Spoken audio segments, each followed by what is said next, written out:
Graduation day was supposed to feel like freedom. Instead, it felt like a warning, one I didn't understand until it was too late.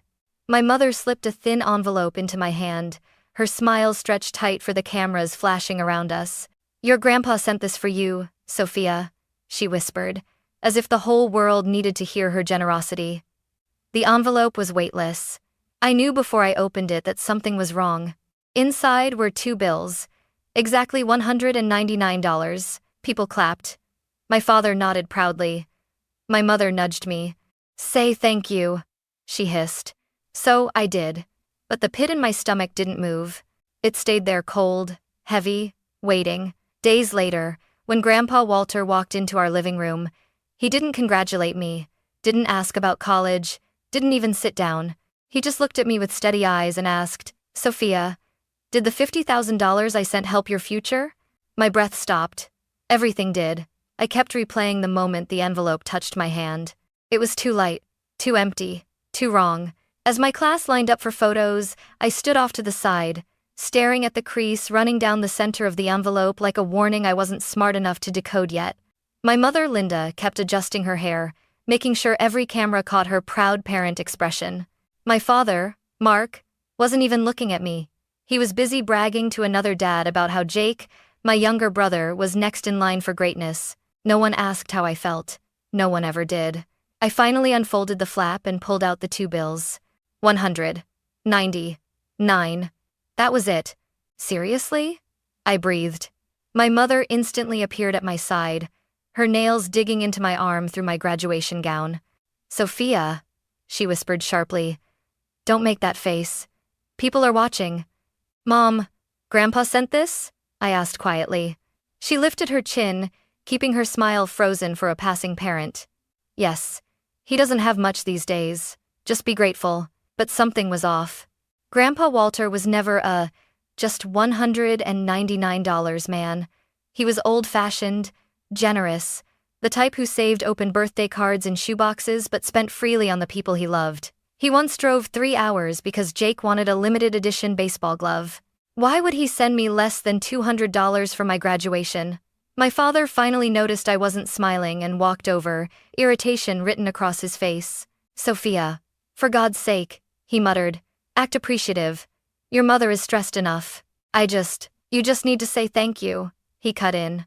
Jake jogged up, sweaty from taking pictures with his friends, his new $350 sneakers practically glowing. "Hey Soph," he said through a mouthful of candy. "Mom said Grandpa sent you some cash. How much?" I hesitated, feeling the heat of their eyes. $199. Jake let out a short laugh. Weird number. Weird didn't even begin to cover it. When the ceremony ended, families rushed toward their graduates. Flowers, balloons, fancy dinners, proud tears. My family gave me a ride home in silence. My mother kept checking her phone. My father hummed to the radio. Jake scrolled. I held the envelope, turning it over and over in my hands. The cheap paper felt thinner every time, like it might crumble if I squeezed it too hard. Inside, something in me felt just as fragile. Was it disappointment? Confusion? Or the quiet, echoing truth that this wasn't the first time something about my family didn't add up? When we pulled into the driveway, my father turned off the engine and said, without looking back, "Don't mention the amount to Grandpa. It might embarrass him." That was the moment my stomach dropped. Because if there was one person in this world who never felt ashamed about giving, it was Grandpa Walter, and that was the moment I first suspected. This wasn't just about $199. It was about a lie much bigger than the envelope. People always assume the forgotten child becomes that way overnight. But invisibility? It grows slowly, quietly, year by year. Until one day you realize no one even turns when you speak. For me, it started long before the $199. I was 8 when I first noticed Jake got more smiles, more attention, more space to be loud. He didn't mean to take it. He just existed, and everyone else revolved around him. I remember holding up a drawing I was proud of, my first attempt at shading, a portrait of Grandpa Walter from an old photo. I stood in the living room waiting for someone, anyone, to look. Jake burst in waving a new baseball card. "Mom, look what Coach gave me!" Linda gasped like she'd just witnessed a miracle. My father cheered. My drawing slipped from my fingers. No one noticed it fall. Years passed. The pattern hardened. Birthdays were the worst. For Jake, balloons, cake shaped like a baseball diamond, piles of gifts he tore through with glittering eyes. For me, a sweater to keep warm, pencils for school, shoes practical for your age. Always practical, always just enough to function but never enough to feel seen. I would smile and say thank you because that's what quiet daughters do. When I turned 14, Grandpa sent us a surprise visit. He showed up with a box wrapped in gold paper, only to find out my mother had hidden it in the closet to open later. Later never came. I found out years afterward that Jake got a new gaming console that same week. One night, when I was 15, I finally asked the question that had built inside me like trapped steam. Mom, does Grandpa ever send anything just for me? She didn't look up from the sink. Sophia, please, don't start this. Jake has more needs. More needs than me? Her shoulders stiffened. You're older, you understand things. Jake is just a boy. I had no idea how wrong she was. I didn't understand things. I was learning things, painful things about who mattered in our household. The worst part wasn't the favoritism. It was how normal it became. Teachers praised Jake. Neighbors praised Jake. My parents bragged about Jake. When it came to me, they used smaller words. She's responsible. She's mature. She doesn't need much. Not needing much eventually turned me into a shadow. People don't give shadows gifts. People don't notice when shadows are hurt. And shadows definitely don't get $50,000. The day after graduation, I sat alone on my bed with the $199 envelope in my lap, replaying every childhood moment with new clarity. Every forgotten birthday, every overshadowed accomplishment, every letter from Grandpa I never saw. A thought slipped in like a shard of glass. What if this wasn't the first time my parents intercepted something meant for me? I swallowed hard. That envelope wasn't just thin. It was familiar. It fit perfectly into every memory of being second place in a family where I was supposed to be loved just as much. I didn't know it yet, but the truth wasn't waiting to be discovered. The truth was coming, and it would burn everything I thought I knew about my own parents. The morning after graduation, the house felt wrong. Not loud, not chaotic, just wrong in that unnerving, too quiet way a house feels after a storm passes, but before you've checked the damage. I walked into the kitchen and nearly dropped my mug. My mother stood by the counter, humming softly, wearing a brand new gold necklace, the kind with delicate chains and tiny diamonds that definitely didn't come from the clearance section. "Morning, honey," she said, brushing a finger across the pendant like it was nothing. "Since when do you wear jewelry?" I asked. She froze for a millisecond, just enough for me to catch it, then waved her hand dismissively. "Your grandpa sent a little extra support." I treated myself. My chest tightened. Grandpa? Extra? There it was again, that word that didn't belong anywhere near the man who supposedly sent me $199. That same afternoon, I found my father in the living room, admiring a sleek new smartwatch he absolutely didn't need. "Dad? Where'd that come from?" He straightened. "Oh, this? Work bonus." "You work at the county office," I replied slowly. "You said there were no bonuses this year." A beat of silence. Then he chuckled awkwardly. "Sophia, you remember things too literally. Don't worry about it. Don't worry about it." The phrase people use when they need you to look away. But I wasn't looking away anymore. The next day, Jake strutted into the house, wearing limited edition sneakers, white leather, impossible to get, the kind resellers price at hundreds above retail. "Jake? Those are new." He grinned. "Yeah, Mom felt generous. Said we had some spare money." Spare money. We hadn't had spare anything in years. Bills taped to the fridge. Arguments about groceries. Excuses about tight months. But now? Suddenly we had spare money? The house itself started betraying their lies. A delivery box opened in the hallway. Inside was a velvet jewelry case. Receipt still attached. $349.99. Circled in blue pen. My stomach twisted. That night, walking past my parents' bedroom, I heard whispering through the door. My mother's voice light, almost giddy. Yes, it arrived. The bonus from your father? Oh, Walter has no idea. Yes, it's more than enough." I stopped breathing for a second. "Bonus. From your father, Walter." My grandpa. I backed away slowly, heart thudding. The next morning, she complained loudly about bills while fastening the new bracelet she definitely hadn't owned last week. "We're all making sacrifices," she said pointedly, looking straight at me. I stirred my coffee, staring into the swirl of cream like it might give me answers. She wasn't just lying. She was performing. The jewelry, the attitude, the sudden generosity toward Jake, it all felt like pieces of a puzzle I was never meant to solve. But a question had started forming inside me, sharp and insistent. What exactly did Grandpa send? And where did it actually go? I didn't have the truth yet, but I could feel it heavy and close, like thunder rumbling behind distant clouds.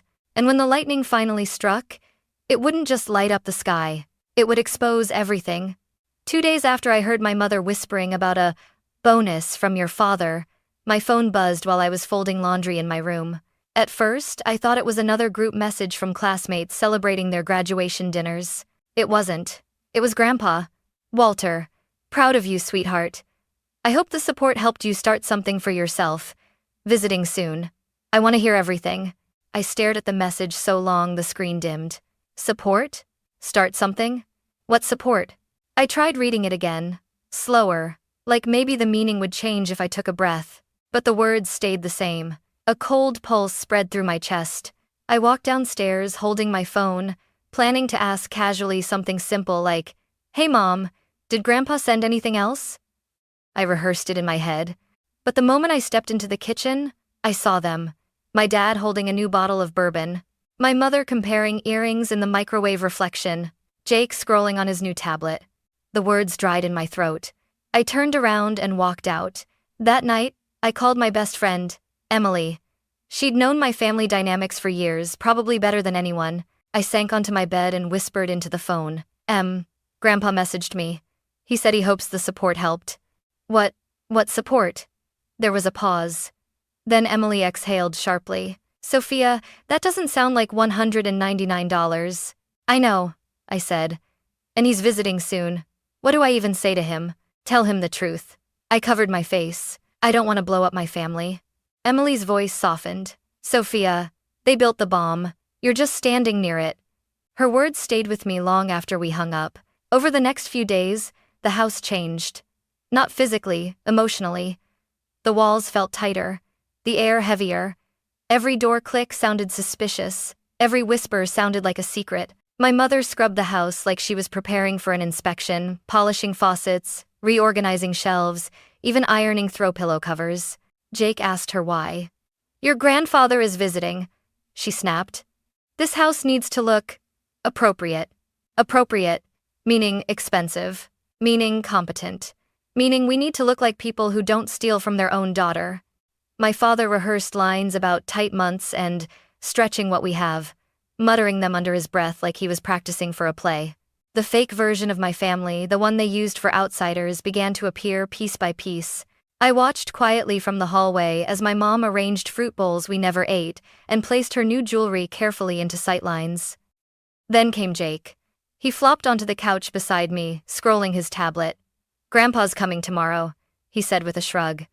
"Mom says we need to look humble." I turned to him. "Humble?" Jake nodded. "Yeah, like things have been hard."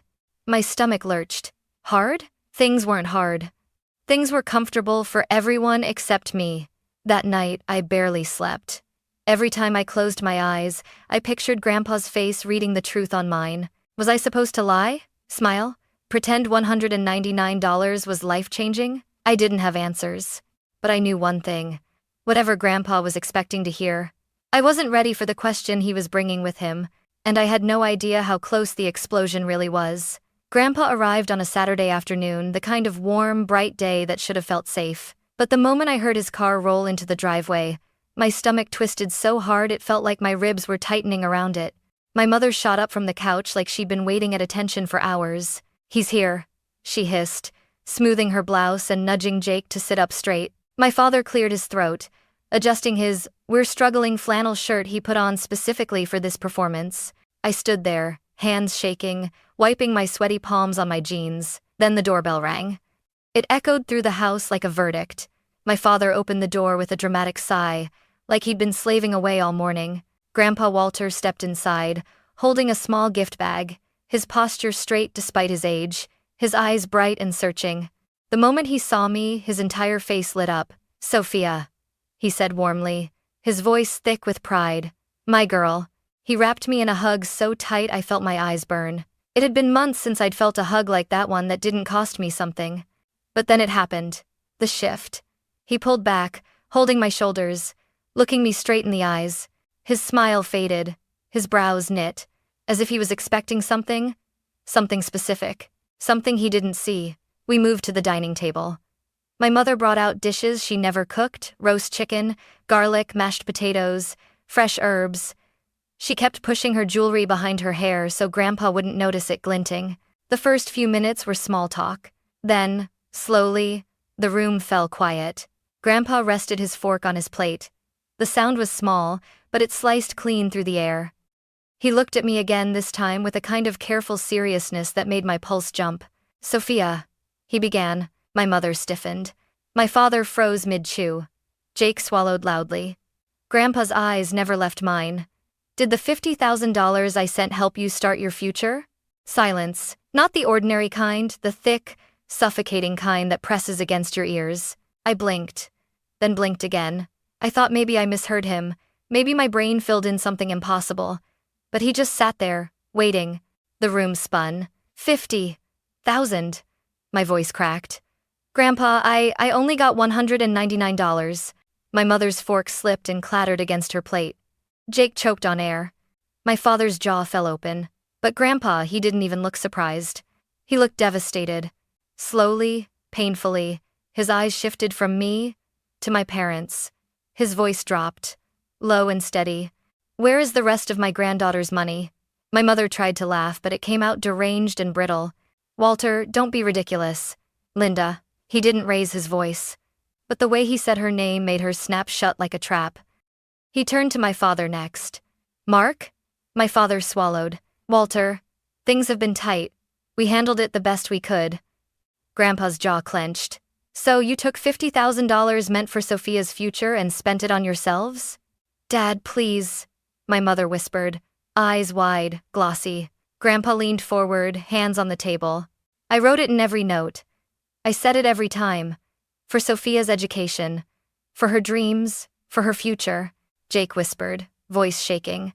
"Mom said Grandpa only sent 200. Grandpa's eyes widened, not in surprise, but in confirmation, like he'd suspected long before this moment. He looked back at me, heartbreak dripping from his expression.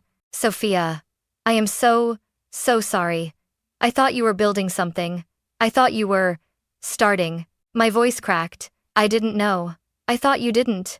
I always believed in you," he said, cutting me off, eyes fierce. "I sent what I could to prove it." My mother burst into tears, reaching across the table toward me. "Sophia, sweetheart, listen." I pulled my hand away so fast the chair scraped. "Don't," I whispered. "Don't touch me." Grandpa straightened, the decision already solidifying behind his eyes.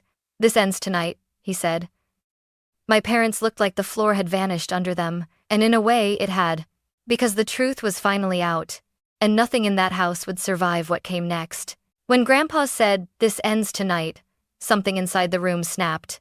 Not a sound, a feeling.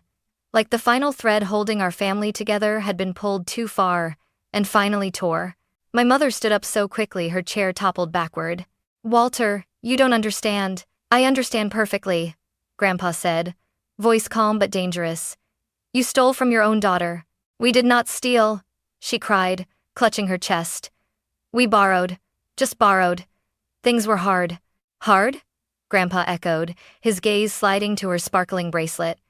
"Is that bracelet hard? The shoes? The smartwatch? The new tablet? The designer bag I saw by the door?" Each item dropped into the air like a stone. My father flinched at every word. He tried to step forward. "Walter, listen. We were going to tell you." "When?" Grandpa snapped. "When you spent every last dollar. When Sophia found out on her own. When her future was nothing but ashes while Jake's closet grew." Jake shrank into his seat, cheeks flushed with shame. My father's face reddened. "We're her parents. We know what's best." "No," Grandpa said coldly. "You know what benefits you. Don't pretend this was for her." My mother wiped at her tears, mascara streaking. She grabbed my hand again. Sophia, tell him. Tell him we were still supporting you. Tell him we gave you everything we could. I pulled my hand away slowly this time, deliberately. I don't even know what's real anymore. Her face crumpled. Grandpa reached into his coat pocket and pulled out a stack of papers, printouts, dates, receipts. There, he said, sliding them across the table. Bank confirmation, $50,000 transferred 5 months ago. Memo clearly says, for Sophia's education and future only. Every word felt like it burned through the wood. My father stared at the papers like they were a death sentence. My mother whispered, we didn't use all of it. Some is left. Grandpa's eyes narrowed. How much? She hesitated. Too long. 8,000. 8,000. My breath left me. $42,000. Gone. My father stepped in, voice raised. We needed things. Jake needed things. And Sophia, she's always fine. She always handles herself. Something inside me finally cracked. Handles myself? I said, my voice breaking as anger shot up my throat. You mean the way I handled wearing the same shoes for 3 years? The way I handled paying for my own art supplies? The way I handled being invisible while you spoiled Jake with everything? Jake looked down, unable to meet my eyes. You took money meant for me? I whispered. For my future, for college, for my life. My mother sobbed harder. We were drowning, Sophia. Then why didn't you tell me? I snapped. Why didn't you ask Grandpa for help honestly? Because he wouldn't give us anything. My father erupted. He only cared about you, always you. Even when Jake was the one who deserved more. His words echoed like a punch. Deserved more. Jake deserved more. Not me. Grandpa's face turned to steel. Your jealousy ruined your own child's future. My father swung toward him. Don't judge how I raise my family. It is no longer your family, Grandpa said quietly. You forfeited that the second you stole from Sophia. My mother dropped to her knees beside Grandpa's chair. Please, Walter, we made mistakes. Big ones. We know. Just don't take her from us. Grandpa looked down at her with deep disappointment. You took her long before I arrived tonight. I am stated. The room went silent. Dead, suffocating, silent. Then Grandpa turned to me. Get your things, Sophia. You're coming home with me. My mother scrambled up, grabbing my arm desperately. No, please. She's our daughter. I pulled away, tears finally spilling. A daughter you betrayed. Jake finally spoke, voice trembling. Sophia, I didn't know. I swear. Mom told me Grandpa never sends much. I should have asked. I'm sorry. For the first time in years, I saw fear in his eyes, not entitlement, not smugness. Fear and guilt. But it didn't change the truth. I stood straighter. I'm leaving. My father slammed his hand on the table. You walk out that door, don't come back. Grandpa stepped between us. If she ever comes back here, it won't be alone. My father's face twisted. You're ruining everything. No, Grandpa replied. You already did. He put a hand on my shoulder. Let's go, Sophie. As we walked toward the door, my mother called out between sobs. Please, don't do this. We can fix it. I turned back one last time. You can't fix something you chose to break. And then I stepped outside. The door clicked shut behind me, soft, final, nothing dramatic. But it was the loudest ending of my life. The night air outside felt colder than it should have. Maybe it wasn't the air. Maybe it was everything I had just walked away from. Grandpa didn't say anything at first. He just opened the passenger door of his car and waited, giving me space, not questions, not pressure, just quiet. I sank into the seat and finally let out the breath I'd been holding for months, maybe years. When he started driving, the road glowed under the streetlights, long and empty, stretching forward like something that finally belonged to me. After a few minutes, he spoke. Sophia, you did nothing wrong, not one thing. I blinked hard, staring out the window. I should have known, I whispered. I should have asked you. I should have. No, he interrupted gently. They hid it from you. They took advantage of your kindness. That's not something to blame yourself for. His words hurt not because they were harsh, but because they were true. When we arrived at his home, Grandpa opened the door for me, just like he used to when I was little. The house smelled like cedar, old books, and something warm security maybe. Inside, he sat me at the kitchen table and placed a thick envelope in front of me. My stomach twisted. What's this? Everything you were meant to receive, he said. Every dollar, every document, every plan I made for you. My hands shook as I opened it. Bank statements, scholarship recommendations he'd written, investment plans under my name, letters he'd mailed, letters I had never seen, congratulating me on accomplishments my parents never told him about. I touched each one carefully, like they were fragile pieces of a past I never got to have. Grandpa placed his hand over mine. From now on, he said softly, nothing meant for you will pass through anyone else's hands. Not your parents, not anyone's, only yours. Something inside me cracked, not the painful kind this time, but the kind that lets light in. He showed me to the guest room, now officially my room. Fresh sheets, a desk beside the window, a small corkboard waiting to be filled with new plans. I stood in the doorway, overwhelmed. This is too much. It's couldn't tell you. No, he said. This is the bare minimum of what you've always deserved. I pressed my lips together, fighting back tears. The next morning, I woke up earlier than usual, sunlight creeping across the floorboards, gentle and unhurried. I sat at the desk, running my fingers across the wood, feeling something I hadn't felt in years, possibility. Grandpa walked by the doorway holding 2 mugs of coffee. Busy thinking? He asked.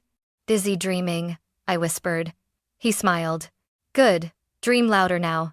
That afternoon, we sat together planning my next steps, college options, art programs, living arrangements, financial independence.